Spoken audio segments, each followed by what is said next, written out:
Have you ever had that feeling? You build a trading strategy, you backtest it, and it looks like an absolute gold mine, only to watch it completely fall apart in the real world? Well, a massive study of over 13,000 automated trades has just uncovered the brutal truth about why that happens. And here's a spoiler. Most of what you think is a profitable edge, it probably isn't real. Okay, it all starts right here. On the left, you've got your standard naive backtest. It looks great. It found 237 trades and says you would have made over 2,700 cents. Awesome. But now look at the right. This is what happens when you ask just one simple critical question. Was it even possible to execute this trade in the real world? Suddenly, that profit completely collapses, down to just 31 cents. That's a 99% nosedive. And get this, we haven't even started talking about fees or costs yet. And yeah, it gets so much worse. Once you actually factor in the real-world costs, the bid-ask spread, the tiny fee on every transaction, that little 31-cent profit doesn't just go to zero. No, it completely flips on its head and becomes a staggering loss of 1,680 cents. I mean, we're not talking about a small miscalculation here. The strategy was literally designed to lose money in the real world. The cost to even place the trades was more than 1.5 times bigger than the theoretical edge it was supposed to have. It wasn't just broken, it was a money furnace. So this is the million-dollar question, right? How does a supposedly smart strategy turn into something so incredibly destructive? Well, the answer isn't in some fancy algorithm. It's hidden in the market's plumbing, the gritty, messy details of how trades actually get done. So let's go investigate what really broke. Remember those 237 signals our backtests said were winners? Well, it turns out only 10 of them could have actually been traded. Just 10. So let's do an autopsy here and figure out why the other 227 were nothing more than ghosts in the machine. When you break it all down, there are really 3 main culprits. But as you can see, one of them is the undisputed king of failure. An absolutely staggering 82% of all the fake trades were killed by just one thing.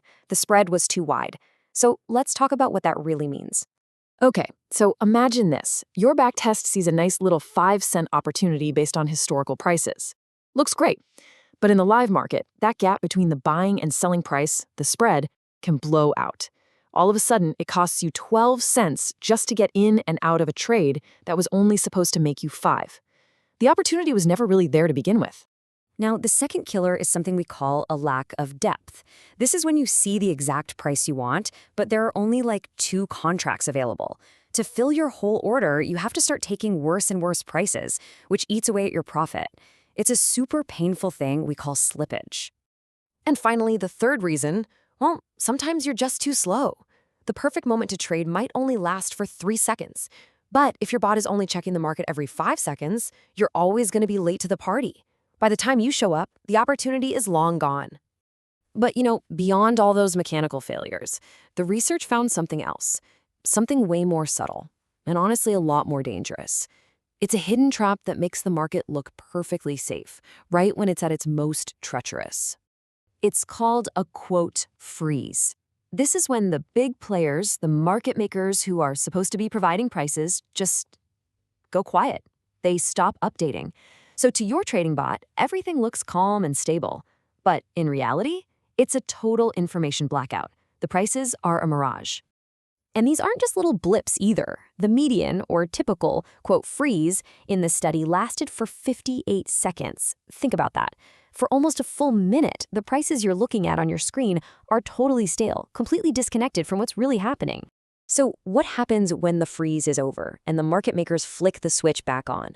Well, the price doesn't just gently correct itself. It gaps. It jumps violently. The median price jump after a freeze was 5.5 cents. A sudden, sharp repricing that can completely change the game.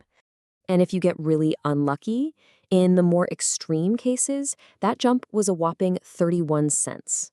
Just imagine you have an order sitting in what you think is a quiet market, and then bam, reality catches up with a 31-cent move against you. That's an account killer right there. But here is the most critical part. See, this study was looking at automated sports betting markets, and they found that these freezes are not random at all. Over 70% of them happen within 30 seconds of a score changing in a game. This means the market becomes an information black hole at the exact moment your model is most likely to scream, "Trade now!" It's a perfect trap. Okay, so I know this all sounds pretty bleak. It sounds impossible. But when you dig deeper into the data, there's a really important breakthrough. It turns out that not all markets are created equal. The severity of these problems depends hugely on where you're trading. So check out this chart. It shows what the researchers called the tradability cliff.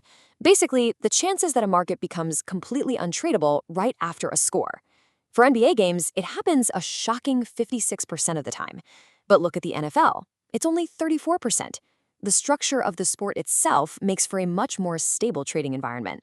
And the difference is it's night and day.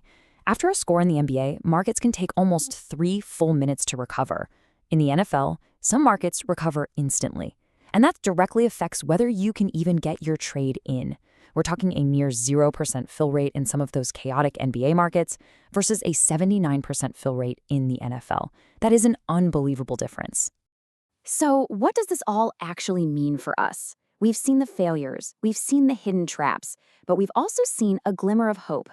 Let's put it all together to understand the really sobering reality of this game, and more importantly, how to actually find a solution. This right here, this is probably the most important number in the entire study. After you filter out all the garbage, the wide spreads, the shallow depth, the frozen quotes, what percentage of the time was the market actually tradable? Just 5.2%. Think about what that means. Your backtest is living in a fantasy world where it assumes it can trade 100% of the time. But reality? Reality is a desert with these tiny little oases of opportunity that only appear 5.2% of the time. If you're not accounting for that, you are overestimating your chances by almost 20 to 1.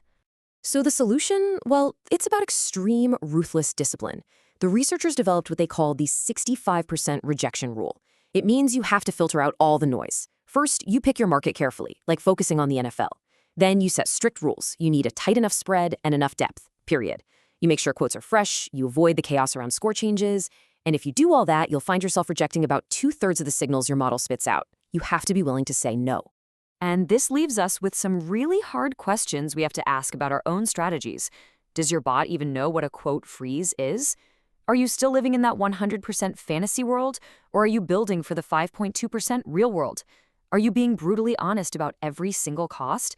Because if the answer to any of those is no, then your backtest isn't just optimistic, it's lying to you. And really, that's the ultimate takeaway here.